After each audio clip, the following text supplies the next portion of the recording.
described by Arianna Huffington as essential reading and by Gordon Brown as a fresh and penetrating insight into what's gone wrong with our world and what needs to be put right, Rescue calls for an optimistic future and one we all have the power to create. Published in the shadow of a pandemic that swept, and as we know, continues to sweep across the world, Goldin argues that we are at a crossroads, that COVID-19 has destroyed global norms, and that many think, wrongly, that after the devastation, there will be a bounce back. But it is business as usual, Goldin writes, that led to the pandemic, and it is business as usual that will lead to a dystopian future. A regular keynote speaker at TED, Google, and Zeitgeist, the author of more than 20 books, Ian Goldin is Professor of Globalization and Development at the University of Oxford and leads the Oxford Martin programs on the future of work, on technological and economic change, and on the future of development.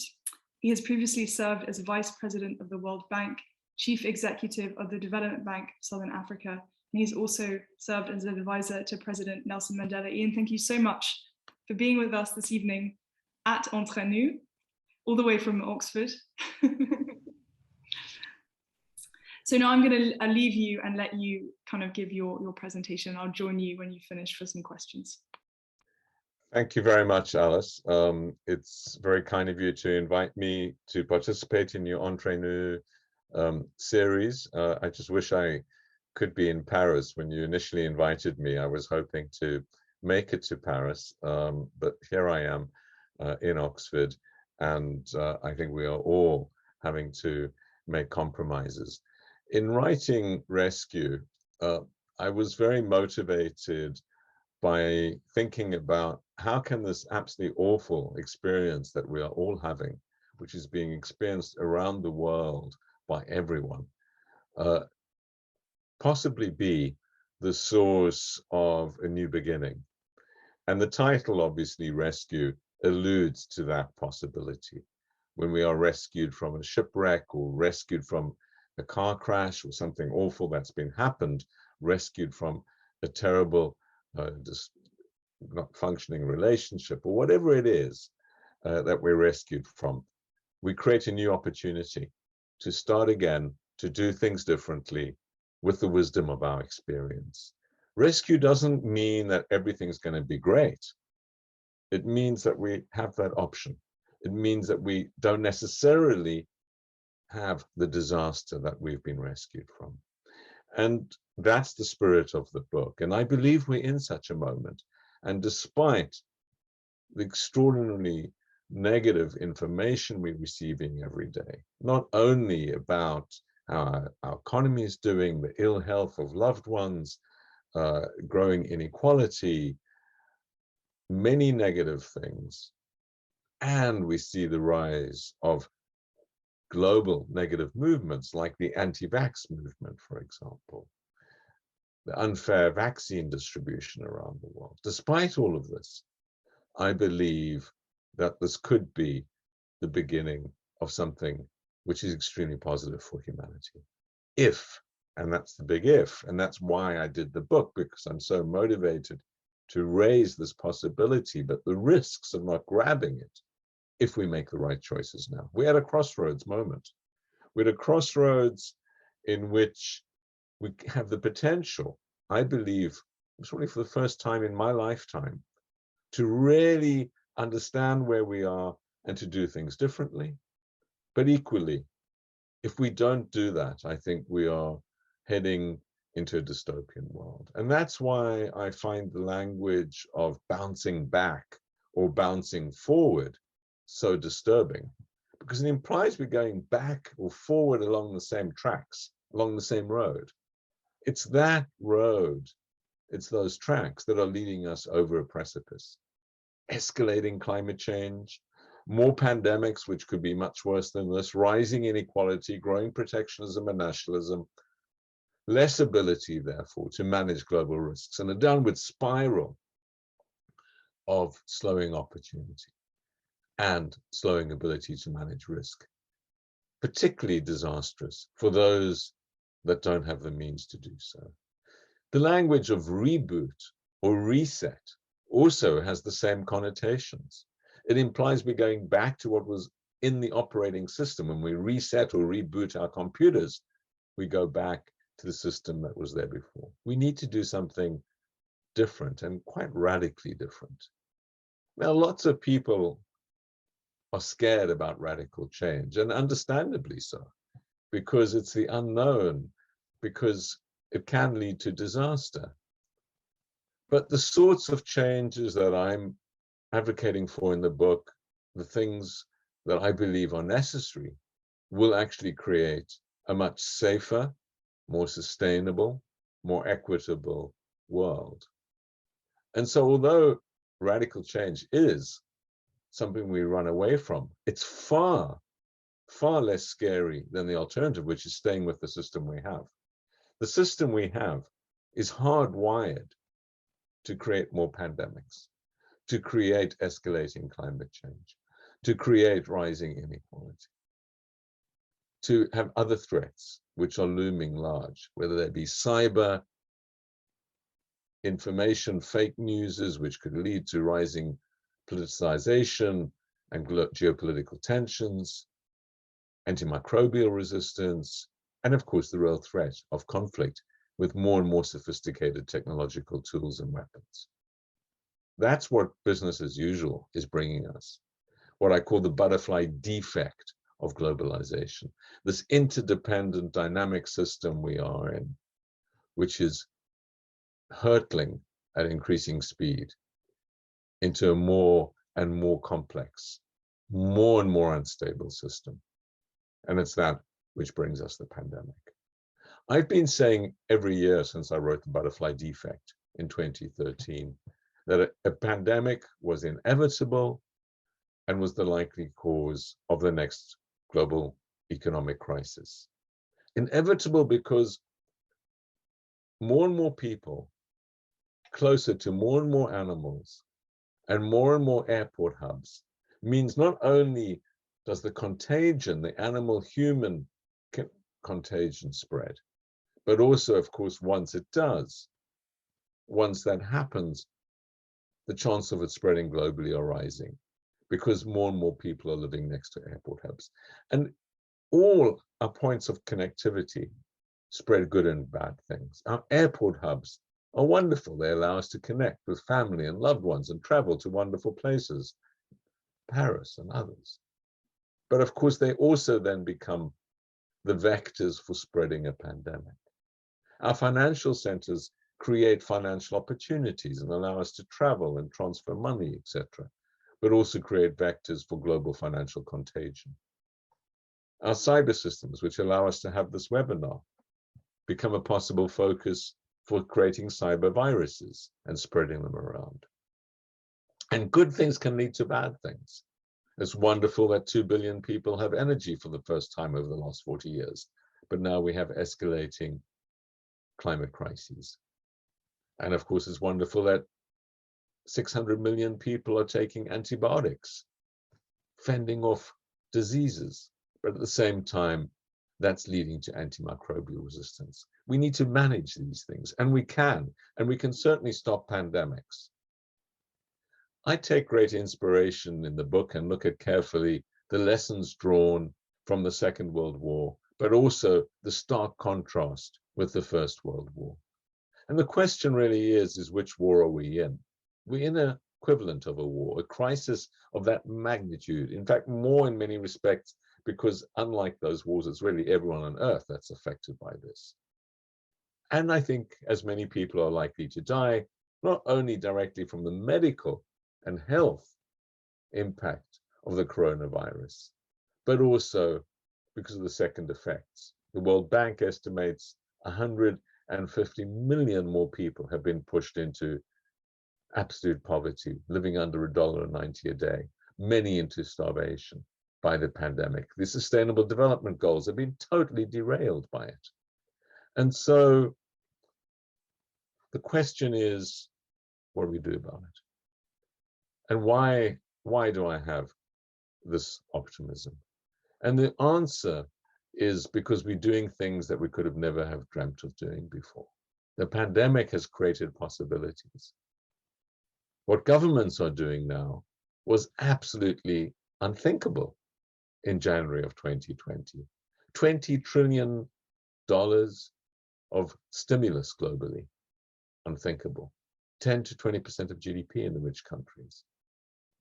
We've changed our behavior in ways that would have been unthinkable in January 2020 before the pandemic, whether it's staying at home, wearing masks, not flying, not going to work, etc. We've seen science evolve to meet this challenge with the vaccines in ways which could not have happened previously. We've seen information flows and awareness of what's around the world, including the ability to have remote webinars in ways that were not possible before. We've seen solidarity. We've seen acts of sacrifice and humanity, which are awe-inspiring. The doctors going to work, the nurses, the care workers, putting their own lives on the line so others can survive. We've seen enormous self-sacrifice. Those that say that humans are individualistic, don't care about others, have been proved to be in the minority. Yes, there are those that don't care. And we see in all countries these movements of people fed by fake news. And we see a strong correlation between the countries that are individualistic and their failures to manage the pandemic. It's no accident that the countries like the UK, the US, Brazil, have had some of the worst senses of the impact of COVID-19 in terms of the number of cases, in terms of the death rates, etc. And we've seen extraordinary successes, not least from governments that are being led by women and that have followed the science. We've seen real life examples around the world of how things can be done differently. And we've also seen the total failure of that. The failure domestically on inequality, which has grown enormously. Between countries, the failure of global solidarity, money and vaccines have not been delivered in the way that they were previously, even for Africa and for others in need. And so when we compare ourselves to the First or Second World War and ask ourselves, which war are we in? My feeling is that the jury's still out. The First World War, as you know,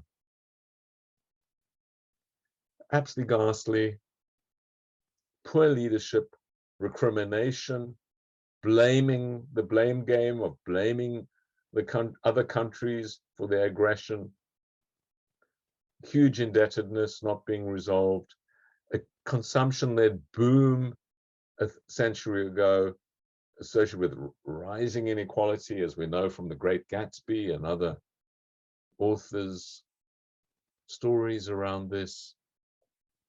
Then total economic failure and the Great Depression and the rise of protectionism. In countries that had been embarrassed and pushed down, rising up, asserting a new protectionism, which tore the world apart. And of course, war and conflict is development in reverse in every sense. But the Second World War was totally different in terms of the lessons learned and the ability to manage it. And in the midst of that war, while the bombs were literally dropping on Whitehall, while Churchill and Roosevelt were trying to work out how to win, and particularly in the UK, an existential risk of being invaded. Battles on 5 fronts, but at still leadership and society created a new world order with the United Nations, the Bretton Woods, the Marshall Plan, with massive transfers of money, 3% of US GDP, to supporting reconstruction in Europe, with a guarantee of full employment, of housing, of health for those coming back, and a totally different vision, extremely high tax rates, 70% and more in the US and the UK to support this. It wasn't just about leaders. Churchill wasn't prepared to support this and was 6 weeks after the end of the war, as the war hero, was swept out of office in a landslide victory by an unknown Clem Attlee. People demanded a different world, and they got a different world. The question today is, are we, at that moment, are we able to create a sense that we've learned that this pandemic and all the suffering has not been in vain, that this will be the pandemic to end all pandemics, that in learning to work together to stop pandemics, we will also stop the climate crisis escalating further, that we will overcome the inequalities that have been exacerbated deeply within our societies and between them by the pandemic, and that we will use this at the catalytic moment, as the Second World War was, to create a better world. And that's the choice we face now. It's the reason I wrote the book, and I hope you find it the sort of narrative that gives you a sense of meaning from this terrible time we're in, and a roadmap of how we can get out of it, not only this pandemic, but use this as the opportunity to create a better world. Thank you. Thank you so much, Ian. It's fantastic. I wasn't going to ask this, but it occurs to me that I was just what I was thinking about as I was listening to you speak. So you wrote, I mean, we're coming up to the 2-year anniversary of coronavirus, and you've been kind of publicizing your book for the second half of this year, and you're describing this moment with terms that kind of very high stakes, right? Crossroads, crisis, urgently calling viewers on the call and readers of the book to act, to change. I wonder, when do your dramatic words and calls to action lose their efficacy? When is it just frankly too late? Well, I mean, you know, one is always a hostage to fortune if you write something in the midst of it happening. And I was very concerned about that, as was my publisher. When I basically finished the book in about May of this year, and clearly the pandemic wasn't over, and still today it's not over. So the question was, will this be out of date, and will events have overtaken us? And my own feeling, and I've been looking at this carefully because we're beginning to think about new version, whether a new version is necessary, is actually there's nothing in the book I would change. And yes, I mean, there's new data, but all the new data reinforces the points. If anything, I understated the case. If you look at the data, for example, on mental health or inequality or leadership and its role, etc., it's just more and more clear that what was evident then is becoming more so now. But I think your question's also about, you know, if the world isn't changing, you just keep screaming for change, and do you give up at some point and say, okay, this is not the pandemic that's going to change the world. Let's wait for the next one, or let's wait for something else. And my view is no, for two reasons. One is this pandemic is far from over, and I think the political and social and economic repercussions are far from over. I think we're still digesting it. We're in the midst of it. And it was only after the Second World War. The plans for a new world order were created in the midst of the Second World War. Even 1942, the Beveridge Report, Keynes in 44, welfare state, etc., and international order. But it was afterwards that it all got put in place, basically. So after Churchill was defeated, in terms of the domestic agenda. So I think it's shaping that. And one question is, do we need repetitive learning? In other words, the longer the pandemic goes on, will we be more prepared to accept that we need to do things differently? There was this feeling I think after like a year, okay, now it's over, let's go back to business as usual, you know, and we can do that, and somehow the pandemic will be behind us. I think we're all recognizing now that that's not an option.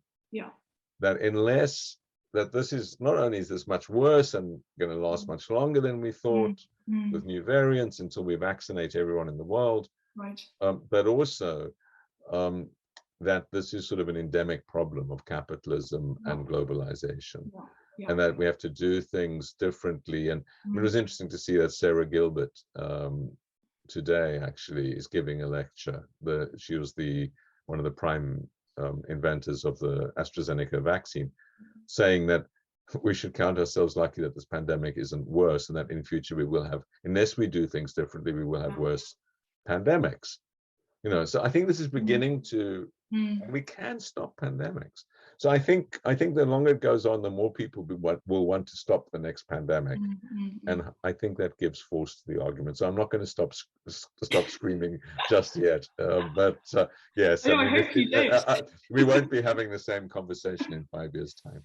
Okay, now I'll go back to the script, because I was struck that in the bibliography for your book, you cited a kind of select bunch of works, and among them are kind of books that I would call in the kind of niche genre of reactions to the pandemic. So you mentioned The Wake Up Call, Let Us Dream, COVID-19, The Great Reset, 10 Lessons for a Post-Pandemic World.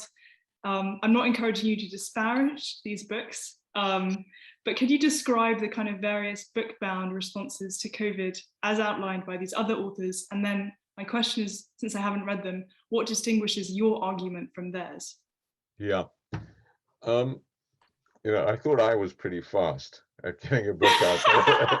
You didn't have a co-author. You didn't have a co-author. I was all on my own. Most of these people wrote in pairs, yeah. Yeah, no, I was all on my own. But obviously some people were faster than me, because I can't remember, 6 or 7 or 8 books, right, that came out before mine that I had time to catch. Then a few more came out after I finished the book, and a few more have come out after that. Yeah. And that was one of the challenges in writing, is how do you differentiate yourself when you don't know what else is out there, but it will be out there. Right.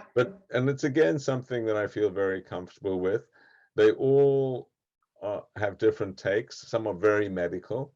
Some are very US, like Fareed Zakaria's book on 10 lessons. Good book, but I'd say it's 95% really about the US. And the world through US eyes. Whereas I hope, because of my background, although there's quite a lot in the UK and US and rescue and Europe, because that's where the data is on many things like mental health and other things that I talk about, or the impact on climate and so on. I hope it's a much more global book. And I tried very hard to look at foreign language websites, to look at data from around the world. I only speak a limited number of languages, but Google Translate sometimes helps. And so I think one way I don't think there's any other book that's as global. I also don't think there's any other book that's as multidisciplinary. Yeah. If you go through the book, it's got a chapter on inequality, it's got a chapter on business, it's got a chapter on the future of cities, it's got a chapter on the future of work, it's got a chapter on mental health, it's got a chapter on climate change, it's got a chapter on stopping crises and the lessons in crisis management. Yeah. It's got a chapter on globalization. I better look at all the chapters, but overcoming global poverty, on governments, on young and old, the intergenerational story and how it's affected it, on politics. So this is very different to any other book. All the other books take 1 or at best 2 or 3 of these things and look at it. And I was really trying to look at the comprehensive impact of it. And of course, it's also got the historical book. There are historical books, although they didn't come out after the pandemic, like The Great Leveler, for example, where the argument is that these crises lead to reduced inequality. That is not true, of course. There's no reason why crises lead to greater inequality. Greater reduction in inequality, less inequality, which is the argument in The Great Leveler. War, famine, pandemics lead to that because they basically erode the wealth of the rich. Well, in this pandemic, we've seen this explosion of inequality, not least because tech stocks and property prices have done so well. So and then I'm very interested in the First and Second World War. Spoke a lot to historians about it. So it has the historical. So I would say this is the book that has a much wider scan on the issue than any other book that I've still today that I've seen on the topic. Great. Let's go to this point about the enormous swath of all the topics that you cover in the book, and you mentioned some of them, and it basically breaks down into three main parts. Part one, inequality, overcoming growing divides. Part two, intervention, your calls for all the various ways in which we might actually do something. And then part three, cooperation, why working together brings shared prosperity. I was struck, Ian, by the tension between this, as you say, kind of very global, very bird's eye view perspective on the pandemic, and struck by some of the really impressive people who you spoke to. So economists like Joseph Stiglitz, novelists like Arundhati Roy, journalists like Zanny Minton-Beddoes, the editor of The Economist. And yet there are these lovely moments throughout the book where you really ground your argument with interactions with individuals. You describe Jason, your relative, who's worked for 24 years in a restaurant in Vancouver, and now he's washing dishes. Michael, who delivers you an order, an online order, and he describes how he worked for British Airways for 15 years and he lost his job. Gopal, a highly experienced Himalayan Sherpa in Kathmandu. Can you just talk a little bit about these moments, and were you kind of seeking them out as you were writing it, and what effect did these much more localized and individual anecdotes essentially have on the effect of your writing from such a broad perspective? Yeah, well, thanks, Alice, for picking that one up. It really was encouraged by my editor, Juliet Brooke at Hoda Hachette, who, I mean, I think, you know, I'm an academic, a professor at Oxford, and I think she was worried the book would be too dry and just full of data and full of information, but not really touch people. Yeah. So she very rightly, and I haven't done this before, by the way, you won't find this in any other book I've done where I actually talk about people I know or human stories.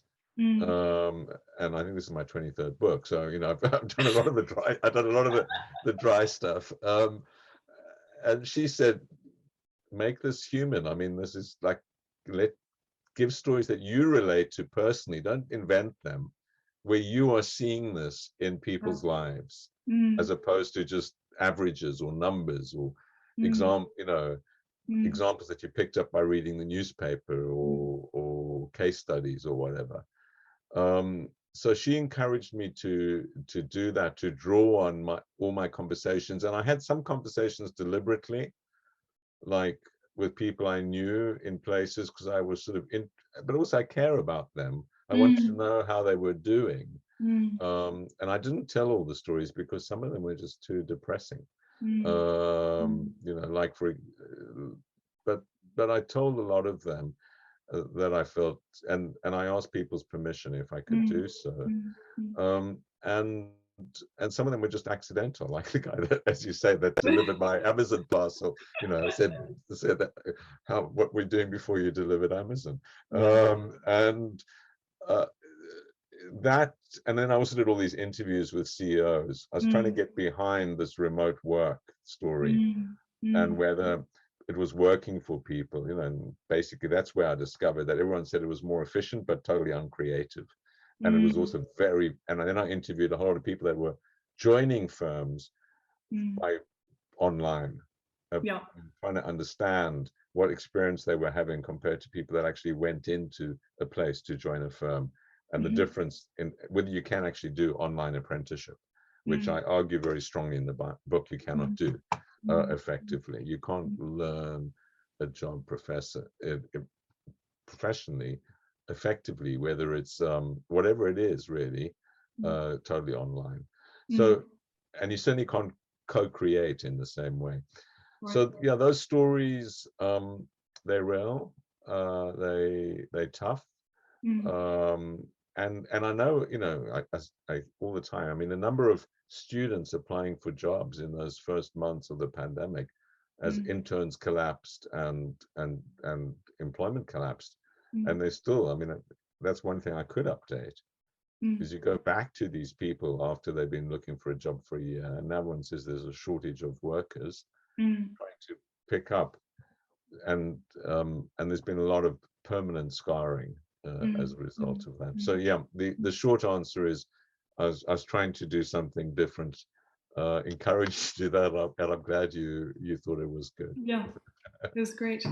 I want to go to in part to the second section of your book, so intervention from hands-on to hands-off to hands-on. And in that section, you call for many specific and tangible changes, new policies on the environment, health, finance, technology, etc. But in your conclusion, in a striking moment, I think, certainly what resonated most with me, apart from these more human stories, you also call for the rescuing of values and priorities. It occurs to me that this is quite a hard thing to do. And so I suppose I have two questions. How does one rescue or else change the values of individuals? And on a personal level, Ian, have you noticed that your own values and priorities have changed? Yeah, two great questions.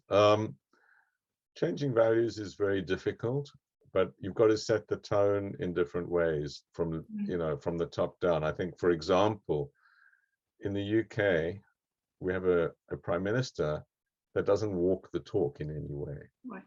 I mean, whether it's on whether he wears a mask, or whether it's on whether he tells you not to have Christmas parties, but then has his own, or whether, there's been a whole scandal here about tendering processes in government, not following competitive, open, transparent things, but giving contracts to your mates.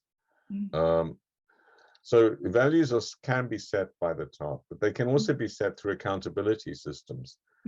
What do we think about it? The fact that some people are, do we tolerate in our societies people exposing us to risk? What do we do about someone if they're not wearing a mask? What do we do if, how do we feel about unvaccinated people? What are we doing to encourage people? Why? But also trying to empathize, and why do they do that? And it's not values as much as value systems behind it.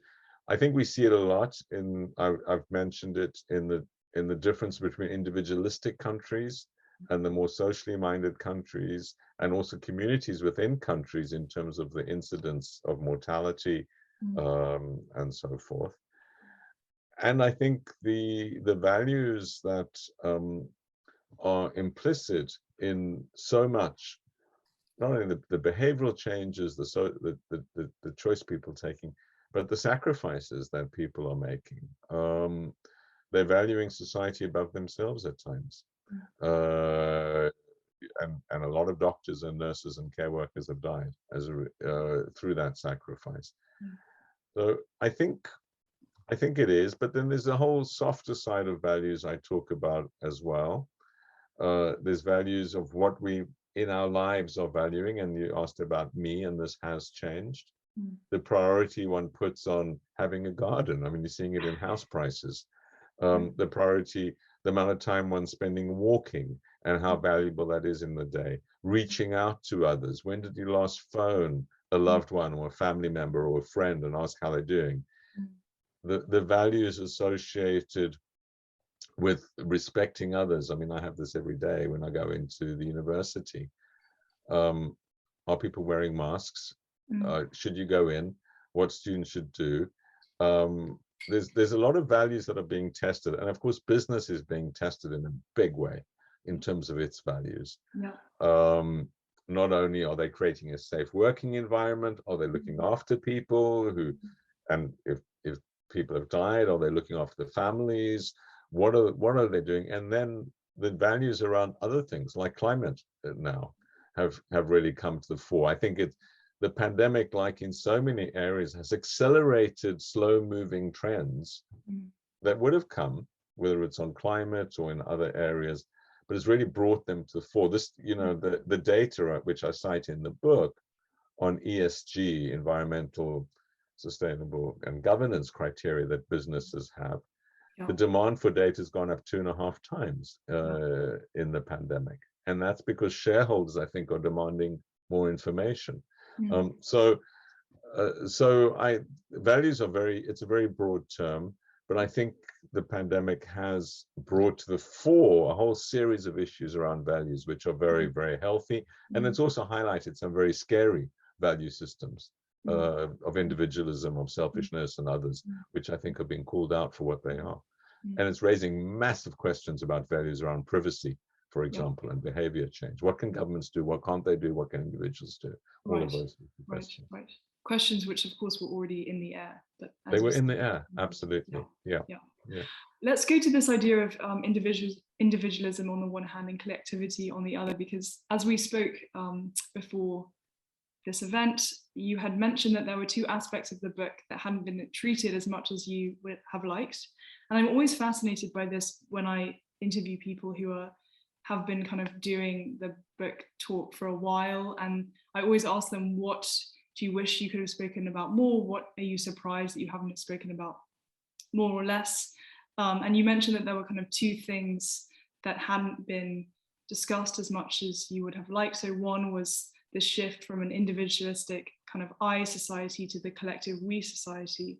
And the other one was that, and you mentioned this throughout the book, that while change might, and you mentioned it in your beginning speech, while change might seem scary to some people, what's much scarier in your opinion is not changing. So why do you think these 2 points in particular haven't been addressed? And does the fact that they haven't been addressed actually signify something? I'm sure it does. I'm not sure I know what, but the I, we, so what's happened here, I think, is there are big shifts in the pendulum. The Second World War was a very much a we coming together of countries, and globally coming together of the global community, despite this shattering that had arisen, a recognition that unless we as a global society, we as humanity work together, that we had no future. We'd blow each other up. There'd be more atomic wars, etc. That held sway for 25 years and then dissipated with the Reagan, Thatcher, Milton Friedman driven sort of revolution. And also the complacency that came from 2.5, 3 decades of peace and very, very rapid global growth. So that revolution basically privatized government to a very large extent, shriveled the state, reduced welfare. And if you were poor, it was basically your problem. It wasn't society's problem, it's because you didn't do whatever as an individual. And individuals that were wealthy thought it was because of them, not because of society. I think the pendulum has swung rapidly back again. We recognize that in our time of need, help, we want government. Help, we want our hospitals, but help, those hospitals don't have enough beds because austerity cut them out. Because the idea that spare capacity or spare people or spare beds or spare PPE equipment was all a waste of money. And it's, by the way, a lot of it's been privatized anyway, in the US, in the UK, certainly. And I think people recognize that we need government that's effective. It matters what our government does. It matters who's in charge. It matters for our lives and for our futures. And then there's the other things happening simultaneously, like the climate crisis. I think that COP26 was a big disappointment, but one thing there's absolute unanimity on now is that we're in a crisis, and that this is a collective crisis. So I think there's a lot of different things happening that hopefully will accelerate this, but I'm surprised there hasn't been more pickup on it, because I think a lot of what's behind the problems we face is this individualism and the failure, particularly at the individual, but also the country level, to work collectively, or the we. And as for the second part of this, so the shift from individualism to we, and then this idea that while change might be scary, what's really scary is... I think I sort of dealt with that in the introduction. there's, yeah, I raised Yeah, this question. I think yeah, the unknown is scary. I mean, we're all scared of the unknown. yeah, yeah, There's something almost instinctive about sticking to what we know. But when that's that's the Titanic, you've got to jump ship first into a yeah, lifeboat. yeah, And um, the danger, and I think we're seeing this. I mean, if you try and understand the rise of populism, it's basically that the existing system's discredited. Okay, that's the system that gave us the financial crisis. I don't think we'd have Brexit or we would have a Trump in the White House without the financial crisis. The system is totally discredited as being able to help people who feel that their lives are threatened in one way or another, economically or in other ways. They go to extremist, populist left, populist right, who have quick answers, which tend to be protectionist and nationalist, about how to escape our current predicament. What worries me is that those answers will make the predicament worse. So those people are basically saying, yeah, we recognize that the existing system is broken. We have to change the system, but they then support a system that will make it worse. Why will it make it worse? Because protectionism and nationalism of the left or the right lead to a more divided world. You might overcome some inequality nationally, but you'll grow slower, so you'll have a smaller cake to share. But worse than that, all the major problems are collective problems. There's no wall high enough that even a mighty country like China or the US will be able to resolve themselves. And so that's what worries me most, is that the center right, center left, has no plan, basically. And so the extremists seem to be gaining, or the populist, and you see this dramatically after crises. I mean, you saw it in the vote after the Euro crisis for populist parties. We'll see what happens in French politics. I know, I was just about to say, Zemmour is really dominating the French political scene, and it seems like French press hasn't done anything from how the American press treated Trump. Anyway, whole other event. I've just received two really great questions I want to ask them. For anyone who hasn't posted their question, for anyone who joined late, you are watching the SICK Conversation of Entre Nous, which is an interdisciplinary series that has been organized by the American Library in Paris, Columbia Global Centers Paris, and the Institute for Ideas and Imagination. I'm Alice McCrum, Programs Manager at the library, and I'm talking to Ian Goldin, who's presenting and talking about his new book, Rescue from Global Crisis to Better World. So we are now moving to the Q&A part of the event. The first question is from anonymous attendee. And the anonymous attendee would like to know, to you, Ian, what was the immediate inspiration of Rescue? Was there a moment after COVID struck when you felt the new book taking shape in your mind? And maybe you could tie that into the fact that you've described this book as the most intense one you've ever written. Yeah, well, it was intense because I was working totally alone, basically at home. So, and very quickly, I really felt the need to get it out, because it's such an extraordinarily significant moment, I think, in all of our lives. So I think I wrote it in about 4 or 5 months, which is very fast for a book. So was there a moment? I think there was, in this sense of, I just felt that I've been thinking that humanities at the crossroads for a long time, and it's the whole spirit behind the Oxford Martin School, which I've been the director of, that this is a crucial time, and that the ideas we have and the way that we're able to tell narratives really does shape the outcomes, as well as mobilizing the science and everything else that needs to be mobilized, people. But it's that sort of time, and that the pandemic was accelerating everything, and this was an opportunity. I still think it's the case. It's sort of this coming together of humanity with a common experience. It was really for the first time in the history of humanity, since we were all, in a little community in East Africa 200 or 250 or however many thousand years ago, 250,000 years ago. And so, yeah, it did come to me as a sort of sense of this, if not now, when are we going to get this wake up? And so it came together, and then I was fortunate I was working on another book, actually. I was working on another, well, I've been sort of distracted from 2 other books by this one. And I just decided to put them aside and to get onto this one, because it's probably now sort of going back to the other ones again. Thank you. I have a question from Jacqueline, who writes, "It is wonderful to hear your optimistic idea of the pandemic as a potentially new beginning." It's interesting, when we spoke before, you had mentioned a lot of people describe the book as optimistic, and you said, you cautioned optimism. You said it's not an optimistic book, it's a book with potential.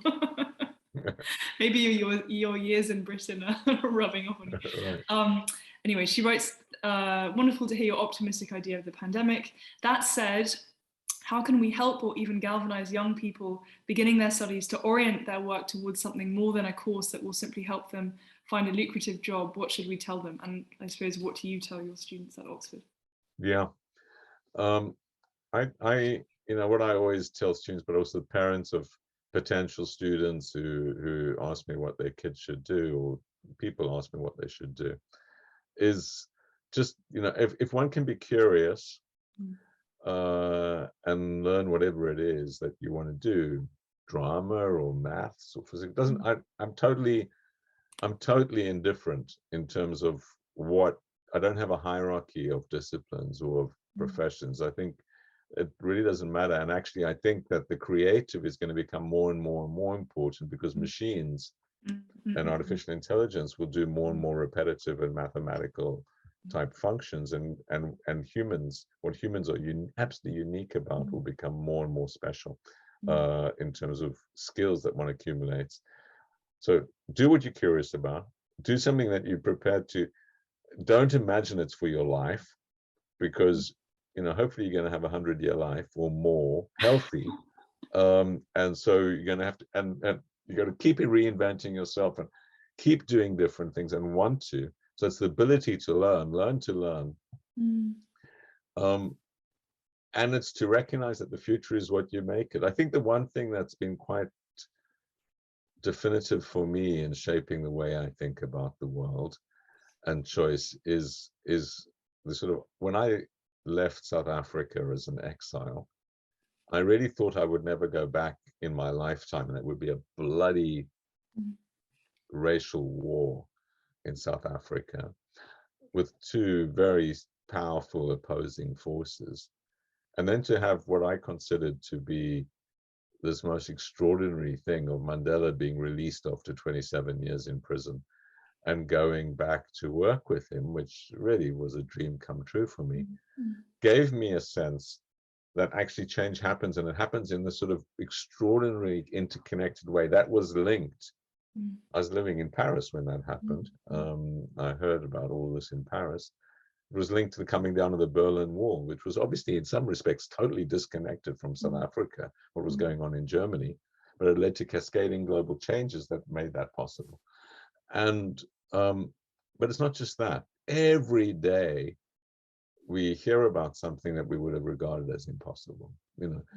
I mean, just in the last few years, the Me Too movement, for example, what the Me Too movement has done in terms of changing one person on a tweet, creating a global movement, or Greta Thunberg standing outside a building with a placard, creating a global movement.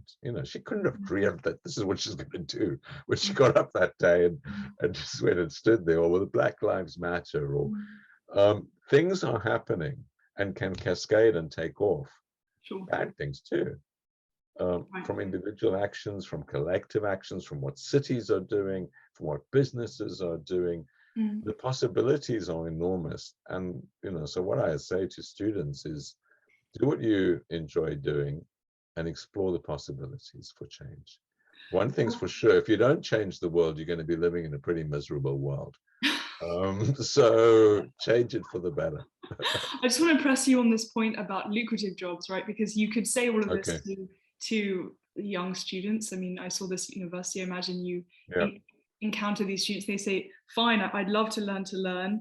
I'd love to, reinvent the future and be part of that change, but I also would like to have some money and I'd like to Yeah. pay my student loans. No, and I, you know, one shouldn't be at all dismissive of that, and also because you never understand people's circumstances. Mm, Some people want money, but they don't really need it because they're going to inherit a lot. mm, And other people want money because they're paying back a massive student loan and they need to look after their elderly parents who don't have any money.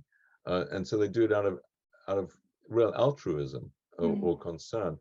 I think, you know, that a couple of the sort of spin-outs of the Oxford Martin School early on created effective altruism and 80,000 hours and various other charities, which basically argue that you should, as long as you give back, it doesn't really matter what you're doing. And give back effectively. I'm not quite of that school. I do think that some businesses are doing bad things, and I don't think we should encourage people to work there. Just like some governments are doing bad things. But if, you know, I don't think we have the moral right to say to people, you know, don't work in X, Y, and Z. If they pay their tax and are responsible citizens, give and do other things as well, or just see it as part of their life cycle. They want to earn some money and then they're going to do other things. That's fine. And all of us are multifaceted. You know, you can do one. You can have a day job. You can have an evening job. You can mobilize. You can do what you want. And this isn't new.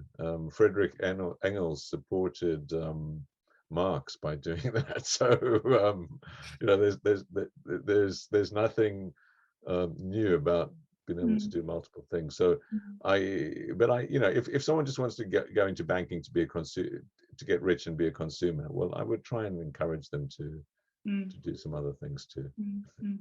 Let's talk about this idea of if anyone else has any other good questions, please go ahead and post them. Just this idea of the optimistic book versus the book with potential. Can you speak to this? Yeah, I think the book is optimistic because it's not all gloom and doom, because it's pointing to this crossroads, and that this could be a catalytic moment for a better world. I'm not saying, which some have interpreted, that the pandemic will lead to good things. I'm saying it has the potential to dramatically reshape the world for the better, and the way we think, and the way governments act, and the way that businesses act for the better. And that potential exists, I suppose, is an optimistic thing. That something good could come out of this terrible, terrible bad is an optimistic thing. So history will judge whether this does lead to positive changes. I think it's going to be some places, yes, others not. But whether it sort of accelerates a global catalytic change in the same way that the Second World War did, will be very, very interesting for historians to look back on. But it's optimistic because because the potential for rescue is there. And you feel optimistic. You know, so we're not necessarily going into a dystopian world. We have the choice, and as long as we have agency, we have the ability to do things differently, and that's a source of huge optimism. Am I optimistic? Yes, I'm optimistic. You know, I can see lots of causes of optimism when I look at some of the extraordinary and inspiring things. People's resilience has been remarkable. But there's, you know, if you want causes for pessimism, just open the papers and look at these terrible things. I mean, there's the number of people dying every day is horrendous, and that's with the blinkers of seeing it from the first world. You know, you look at the poverty that's happening in Africa and South Asia as a result of the pandemic. It's absolutely horrifying. The SDGs are totally derailed, and we're living through the biggest development disaster of, I think, ever, most probably in history, in terms of the setback of the number of people being pushed back into extreme poverty within a concentrated period of time. So yeah, I mean, there's huge reasons to worry, but can that can this crisis lead, as the Second Mm. World War did, to a new world order? Absolutely.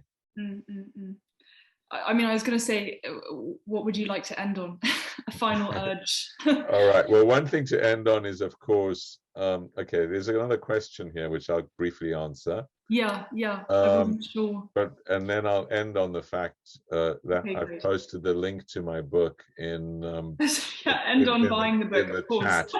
So yeah, so not because each time someone buys a book, I get like, I don't know, 50, not even €1, but because it's a way of grappling with these issues. So I'm it's a toolkit. It's a really clear. How does the inequity reflect on low-income countries? I think that the vaccine inequity is a disgrace, absolute disgrace.